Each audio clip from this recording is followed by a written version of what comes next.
नमस्कार दोस्तों, सुभाष की बात में हम बात करेंगे एक चर्चित फिल्म की जो इधर के दिनों में सिनेमा हॉल में काफ़ी धूम मचा रही है। लगातार विवादों में चलने वाली निर्देशक सुदीप्तो सेन की द केरल स्टोरी शुक्रवार 5 मई को रिलीज़ हो गई है।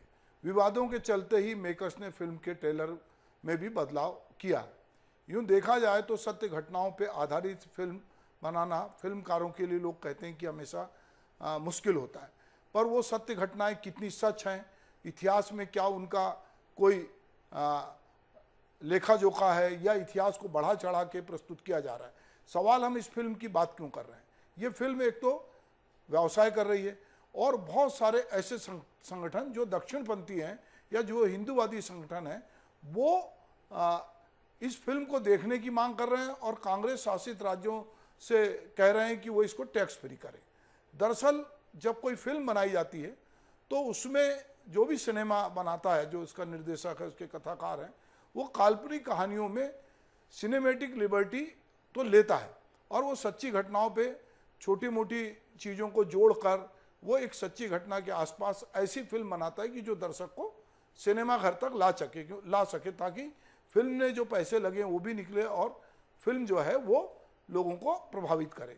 ये फिल्म में खास करके कश्मीर फाइल के बाद ये एक फिल्म है जिसमें जो बहुत सारे दक्षिणपंथी संगठन हैं या जो कहते हैं अपने आप को राष्ट्रवादी संगठन और जो कहीं ना कहीं मुस्लिमों को निशाने पे रखते हैं, वो संगठन के लोग बड़े पैमाने पे कह रहे हैं कि आप फिल्म देखने चलो। फिल्म केरल में युवा हिंदू लड़कियों के कथित धर्मांतरण और इस्लाम की कट्टरता के इर्द गिर्द घूमती है। फिल्म में दावा किया गया है कि ये केरल की 3 युवा लड़कियों की सच्ची कहानियों पे आधारित है। तो इसमें हमारे कई दोस्त हैं जो अलग अलग तरीके से फिल्म को देख रहे हैं और फिल्म की तारीफ भी कर रहे हैं या फिल्म की आलोचना कर रहे हैं, पर वो कह रहे हैं कि कहीं ना कहीं ये प्रोपेगेंडा फिल्म है। कुछ लोग कह रहे हैं, कुछ लोग कह रहे हैं कि ये फिल्म जो है, जैसे अगर विनोद नागर हमारे मित्र हैं, वो कहते हैं कि द केरल स्टोरी नई सदी के भारतीय सिनेमा को एक नई दिशा प्रदान करने जा रही है। अब सिनेमा फिल्मी सितारों के मोह पास की जकड़न से मुक्त होने की राह पर है। कंटेंट आधारित फिल्मों की बॉक्स ऑफिस में सफलता के लिए अब ग्लैमर की सीढ़ियां रैंप चढ़ने की व्यवस्था दूर होगी।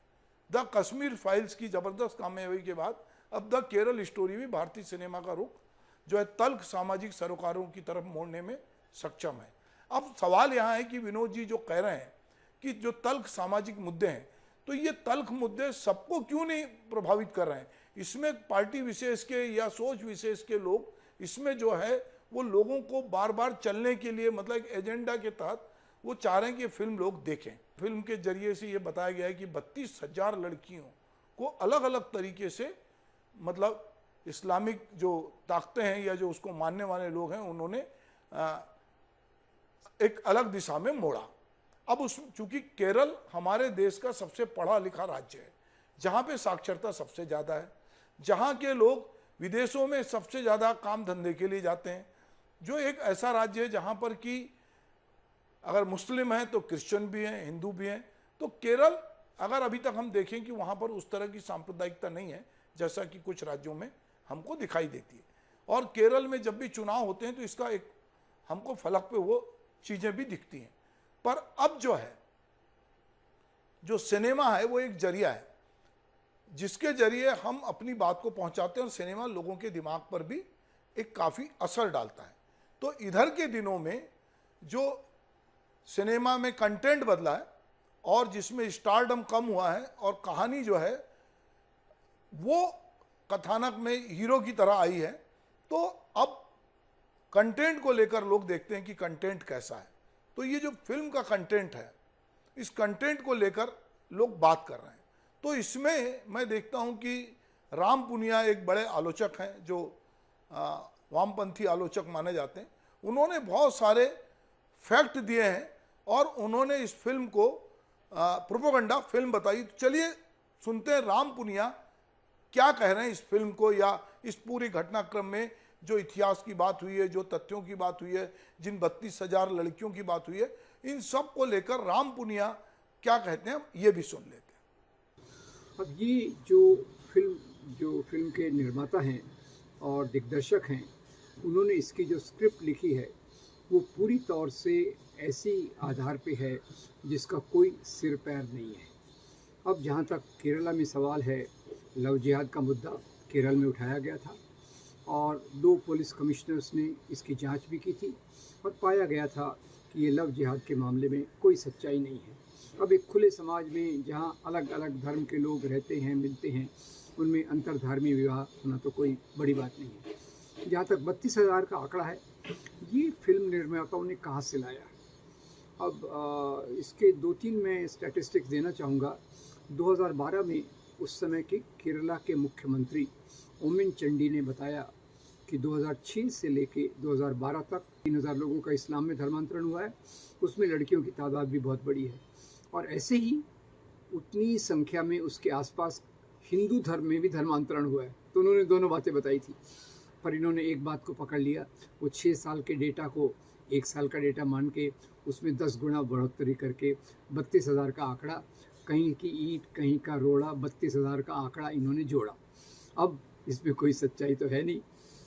तो इस फिल्म के निर्देशक सुदीप्तो सेन और जो निर्माता विपुल अमृतलाल साहा, जिन्होंने पूरी केरल स्टोरी बनाई है, अब चूंकि इस फिल्म कमाई कर रही है तो नेचुरली उनको इससे खुशी हो रही होगी कि हमने जो फिल्म बनाई, और ये फिल्म को कुछ लोग बहुत हाथों हाथ ले रहे हैं और इसको कह रहे हैं कि ये फिल्म जो है सच का आईना है और ये फिल्म देखना चाहिए कि जो किस तरह से लोग लव जिहाद की बात हो रही, तो किस तरह से केरल में लव जिहाद हो रहा है, किस तरह से हिंदू लड़कियों को, क्रिश्चियन लड़कियों को मुस्लिम बना के आतंकवादी संगठनों से जोड़ा जा रहा है। तो ये फिल्म उस तरह की बात कर रही है। सुदीप्तो सेन अपने पात्रों के माध्यम से इस फिल्म में भय और बेचैनी पैदा करने में कामयाब है, मगर उनके किरदार पूरी तरह से ब्लैक एंड वाइट हैं। उनकी कहानी में ग्रे चरित्रों की गुंजाइश नजर नहीं आती। वो युवाओं का ब्रेन वॉश करके उन्हें आतंकवाद के गर्भ में डुबोना एक बेहद गंभीर मुद्दा है, जिसकी तरफ उन्होंने ये बात कोशिश की है, पर कई क्रिटिक को लगता है कि उनका प्रोजेक्शन भटका है। वो लड़कियों का जो ब्रेन वॉश किए जाने की प्रक्रिया है वो कई लोगों को बचकानी लगती है। ग्रेजुएशन की हुई लड़कियां को आसिफा और उसके साथी जिस तरह से बरगलाते हैं वह कन्विंसिंग नहीं लगता। गीतांजलि अस्पताल में पड़े पिता पर थूकना, शालिनी का कोलंबो में सच्चाई पता चलने के बावजूद उसका सीरिया जाने जैसे कई दृश्य हैं जो कह रहे हैं क्रिटिक लोग कि ये हजम नहीं होते। फिल्म में हिंसा और बलात्कार वाले दृश्य कमजोर दिल वाले लोगों को दहला सकते हैं। ये भी क्रिटिक कह रहे हैं कि इसके कई डायलॉग्स जो हैं वो विभिन्न समुदाय और विचारधारा के लोगों की भावनाओं को चोट पहुंचा रहे हैं। फिल्म का संपादन थोड़ा चुस्त हो सकता था। फिल्म की बात जो है वो अपनी जगह है, पर हम समझते हैं कि इस फिल्म को लेकर एक नई कंट्रोवर्सी हुई है। द कश्मीर फाइल के बाद ये केरल की जो फिल्म है, इसको लेकर जिस तरह से पूरे देश में आह्वान किया जा रहा है और बहुत सारे लोग इसके वीडियो बना के डाल रहे हैं, तो एक फिल्म को किस तरह से बनाया जाता है उसमें ये लिबर्टी भी है, पर अगर वो कहानी है और वो कहानी में जो तथ्य हैं वो तथ्य सच के आसपास होना चाहिए। ऐसा ना हो कि कोई प्रोपेगेंडा करके किसी जाति या समुदाय विशेष के खिलाफ यदि ये फिल्म होती है तो निश्चित रूप से ये बात जो है कहीं लोगों को खटकती है। फिल्म की जो कहानी है उसमें जो है फातिमा उर्फ शालिनी उन्नी कृष्णन जो है, जिसने अदा शर्मा ने जो इसका रोल किया है, वह भयावह दर्दनाक अतीत के दास्तान को बयान करते हुए कहती है कि मैंने ISIS को कब ज्वाइन किया, ये जानने के लिए ये जानना जरूरी है कि कैसे और क्यों ज्वाइन किया।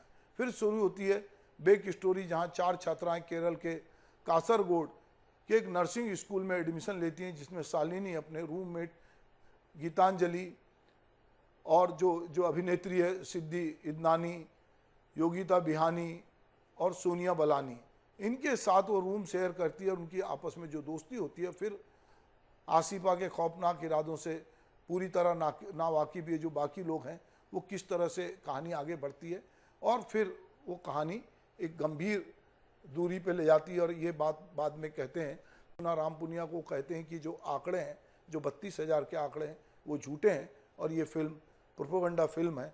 चूँकि अब दर्शक इसको देख रहे हैं और दर्शकों को प्रेरित किया जा रहा है कि वो आकर सिनेमाघर में ये फिल्म को देखें, तो हम दर्शकों पे छोड़ते हैं कि वो फिल्म को किस तरह से लेते हैं। द कश्मीर फाइल बहुत बात हुई और उसने काफ़ी समाज में एक तरह से कश्मीर में जो कुछ हो रहा था या उसको दिखाया और उससे हिंदुओं को लगा कि हमारे साथ बहुत जाती हो रही है। एक बार फिर जो द केरल स्टोरी है वो भी कहीं ना कहीं जो हिंदू समुदाय है या ख़ास करके लड़कियां हैं उनके बीच में ये बात प्रचारित कर रही है कि पूरे देश में जब लव जिहाद की बात हो रही है और देश को अलग अलग तरह से बांटने की कोशिश हो रही है, उसमें ये फिल्म और मतलब कहना चाहिए कि एक दूरी को बढ़ा सकती है। नमस्कार।